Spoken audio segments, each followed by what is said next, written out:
Það finnur 4 stiga sigur. Þið þetta var hard fought, eins og maður segir á góðri íslensku. Já, klárlega. Þeir gerðu virkilega vel í dag og þeir voru að berjast fyrir lífi sínu. Svo sannarlega og allt hróskilið fyrir það og frábær karakter hjá okkar liði sýnir hvað er öflugt að klára þetta. Það er svona eins og undir lokin, þá virtist Keflavík vera með svona stöðugri vals, einhvern veginn.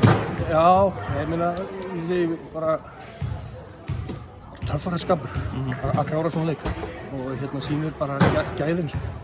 Nú er þetta úrslitakeppnin, fyrsta úrslitakeppnin í 2 ár. Þið fá þessa seríu eftir að hafa farið í gegnum alveg fáránlega gott tímabil, 22.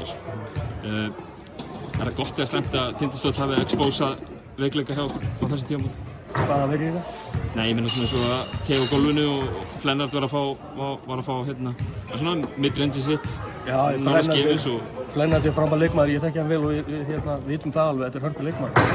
Og Tindastóll er hörku lið, það má ekki gleyma því, þegar maður spáði öðru sæti fyrir tímabil og allt í bara búið að taka þá að lífi eins og að þeir geti ekki neitt, þetta er bara hörku gott lið. Það verður bara að virða það og við gerum það og við höfum yfirhöndina núna og því fór sem fór. Næsta sería, þið verður vantilega kátir með að fá nokkra daga í pásu. Er það betra að fá pásuna eða myndir þú halda eða mæta heitir í næstu? Ég hef ekki hugmynd um það en við erum hvíldinni fegnir að fá allavega einn frídag held ég á morgun og já, maður veit ekkert hvað er betra í þessu, það verður bara komið ljós. Keflvíkingar brattir fyrir framhaldi bara heldur í fyrsta skipti í nokkur ár.